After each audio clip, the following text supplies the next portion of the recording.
இன்றைக்கு இந்திய யூனியன் முஸ்லீம் லீக் நடத்திய பேச்சுவார்த்தையில் ஏற்கனவே போட்டியிட்ட தொகுதிகளில் இருந்து ஒரு தொகுதியை குறைத்துக் கொள்ளும்படி சொன்னதாக தகவல்கள் வெளியாகியிருக்கின்றன. இது இறுதியானதல்ல. அடுத்தடுத்து பேச்சுவார்த்தைகள் நடக்கும். ஆகவே இந்த நிலையிலிருந்து ஒரு கருத்தை சொல்ல முடியாது. எங்களுக்கு இன்னும் பேச்சுவார்த்தைக்கான நாள் குறிக்கப்படவில்லை, அழைப்பு வரவில்லை. பேச்சுவார்த்தையின் போது நாங்கள் எங்களுக்குரிய தொகுதிகளை கேட்டு பெறுவோம். அப்போது உங்களுக்கு உரிய முறைப்படி தகவல் தரப்படும். சுயநலத்திற்காக தீய சக்திகளோடு கூட்டணி சேர முயல்கிறார் ஓபிஎஸ் அப்படின்னு டிடிவி தினகரன் விமர்சனம் பண்ணியிருக்காரு. அதாவது உங்கள் கூட்டணியை தீய சக்திகள்னு சொல்லியிருக்காரு. அது எப்படி?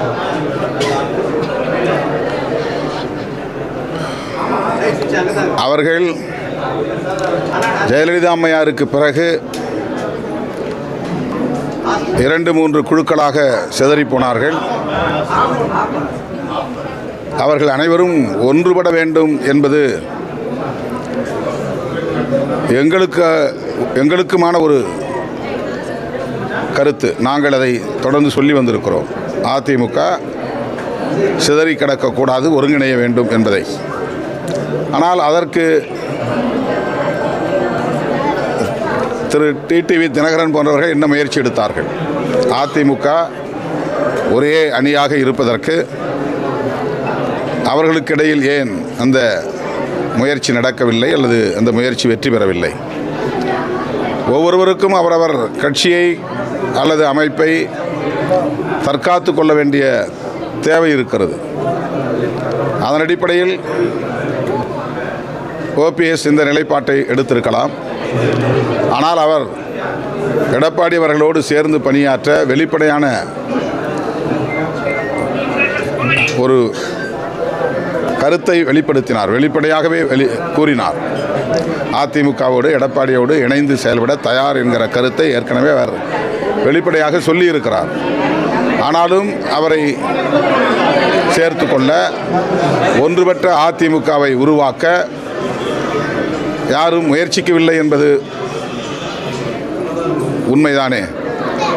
அதை மறைத்துவிட்டு அல்லது அதை பற்றி விவாதிக்காமல் கடந்து செல்வது அல்லது ஓபிஎஸ் நிலைப்பாட்டை விமர்சிப்பது சரியானதா என்பதை அவர்களே தெளிவுபடுத்த வேண்டும். மக்கள் நல கூட்டணியில் நீங்கள் தேர்ந்தெடுக்க தலைவர்கள் இணைந்து நீங்கள் செயல்பட்டீங்க.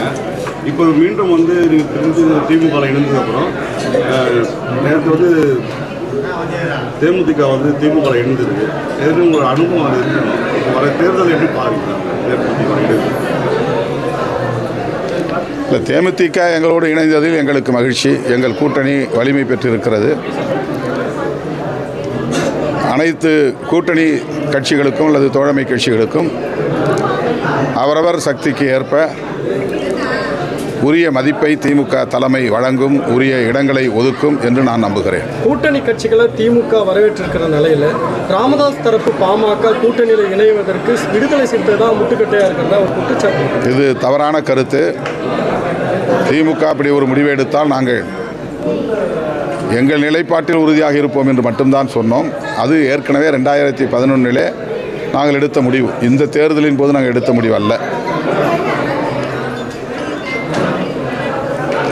நாங்கள் திமுகவுக்கு எந்த நெருக்கடியையும் தரவில்லை அல்லது பாமகவை, ராமதாஸ் அவர்களின் தலைமையிலான பாமகவை சேர்த்து கொள்ளக்கூடாது என்ற எந்த இக்கட்டையும் திமுகவுக்கு நாங்கள் உருவாக்கவில்லை. திமுகவுக்கு பாமக தேவை என்றால் அவர்கள் அதை துணிவாக அந்த முடிவை எடுப்பார்கள். அதில் யாருடைய கருத்தையும் கேட்க வாய்ப்பில்லை. எனவே விடுதலை சிறுத்தைகள் நெருக்கடி கொடுத்ததனால் அவர்கள் இங்கே இடம்பெறவில்லை என்பது ஏற்புடையதல்ல. 2011க்கு பிறகு நாங்கள் பாஜக, பாமக ஆகிய 2 கட்சிகளும் சோஷியல் இன்ஜினியரிங் என்கிற பெயரில் வெறுப்பு அரசியலை விதைக்கிற நிலைப்பாட்டை மேற்கொண்டிருக்கிற காரணத்தால் அவர்களோடு நாங்கள் சேர மாட்டோம் என்று அறிவித்தோம். அதில் நாங்கள் உறுதியாக இருக்கிறோம், அவ்வளவுதான். மற்றபடி நாங்கள் இவர்களை சேர்க்கவே கூடாது என்று எந்த இடத்திலும் நெருக்கடி தரவில்லை. நடிகர் விஜய் வரவு வந்து ஒரு அரசியலில் பெரும் மாற்றத்தை ஏற்படுத்தும் சொல்லிட்டு பேசப்பட்டு வருது. அவையெல்லாம் யூகங்கள் தான். கட்சி ஆரம்பித்து இன்னும் அவர் மக்களிடத்திலே நெருங்கவில்லை, மக்களுக்கான பிரச்சனைகளை பேசவில்லை, மக்களுக்கான போராட்டங்களில் அவர் பங்கேற்கவில்லை. எடுத்த எடுப்பிலேயே ஒரு தேர்தலை அவர் சந்திக்கிறார். இந்த தேர்தலில் அவர் எத்தகைய ஆதரவை பெறப்போகிறார் என்பதை நாம் பொறுத்திருந்து பார்ப்போம். ஆனால் ஆட்சி மாற்றத்தை ஏற்படுத்தக்கூடிய அளவுக்கு ஒரு தாக்கத்தை அவரால் ஏற்படுத்த முடியும் என்று நான் நம்பவில்லை. அந்த மாநாட்டுக்கு எதிராக காங்கிரஸ் அங்கே ஆர்ப்பாட்டம் பண்ணாங்கல்ல, அதுக்காக இங்கே வந்து பிஜேபிக்காரங்க என்ன பண்ணாங்க, ஒரு ஆர்ப்பாட்டம் பண்ணாங்க. அதை எதிர்த்து காங்கிரஸ்காரங்க ஒரு ஆர்ப்பாட்டம், பிஜேபி அலுவலகத்தை முற்றுகிட்டு புதுச்சேரியில் ஆர்ப்பாட்டத்தில் ஈடுபட்டாங்க. அப்போ வந்து முஸ்லீம் பெண் நிர்வாகி அந்த ஆஃபீஸ் முன்னாடி உட்காந்து ஆர்ப்பாட்டத்தில் ஈடுபட்டாங்க. இன்னைக்கு அதை போயிட்டு முஸ்லீம் இங்கே எப்படி உட்காரலாம் அப்படின்ட்டு அந்த காங்கிரஸ் புதுச்சேரி பாஜக பெண் நிர்வாகிகள் அந்த இடத்த தண்ணி ஊற்றி கழுவி அவங்க வந்து அந்த பெண்ணை ஆபாசமாக திட்டிருக்காங்க. அதை எப்படி பார்க்குறீங்க?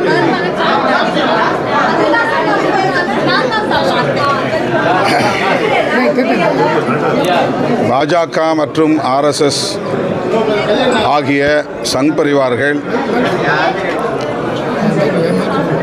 இத்தகைய இழிவான செயல்களில் ஈடுபடுவார்கள் என்பது ஏற்கனவே அனைவரும் அறிந்த உண்மை. இஸ்லாமிய சமூகத்தை சார்ந்த பெண்மணி அமர்ந்த இடம் தீட்டுப்பட்டு விட்டதாக அதை கழுவி சுத்தம் செய்திருக்கிறார்கள் என்றால் அவர்கள் சனாதன தர்மத்தின் மீது எந்த அளவுக்கு பிடிப்புள்ளவர்களாக இருக்கிறார்கள் என்பதை புரிந்து கொள்ள முடியும். மதத்தின் பெயராலும் தீண்டாமையை கடைபிடிக்கிற அளவுக்கு பாஜக உள்ளிட்ட சங் பரிவார் அமைப்புகளை சார்ந்தவர்களுக்கு வெறுப்பு அரசியல் தலைக்கேறியுள்ளது. தமிழ்நாட்டு மக்கள், பாண்டிச்சேரி உட்பட இந்த சக்திகளை அடையாளம் கண்டு அவர்களை தேர்தல் அரசியல் களத்தில் வீழ்த்த வேண்டும், அவர்களுக்குரிய பாடத்தை புகட்ட வேண்டும் என்று விடுதலை சிறுத்தைகள் வேண்டுகோள் விடுக்கிறது. ஏற்கனவே தேர்தல் IUML போட்டியிட்ட 3 தொகுதியிலிருந்து ஒரு தொகுதியை குறைச்சிக்க சொல்லி இன்னைக்கு பேச்சுவார்த்தையில் திமுக சொல்லியிருக்காங்க. நீங்கள் கூடுதலாக போன டைம் போட்டியிட்ட 6 தொகுதியில் காட்டிலும் கூடுதலாக கேட்பீங்களா, இல்லை குறைச்சா ஒரு வேலை ஏற்றுப்பீங்களா சார்? பேச்சுவார்த்தையில் கூடுதலாக அல்லது குறைவாக என்பது அடுத்தடுத்த அமர்வுகளில் முடிவாகும். கூட்டணி நலன் முக்கியமானது, வலதுசாரிகளை வீழ்த்த வேண்டியது முக்கியமானது. அதே நேரத்தில் கூட்டணியில் உள்ள ஒவ்வொரு கட்சியின் நலன்களும் முக்கியமானது.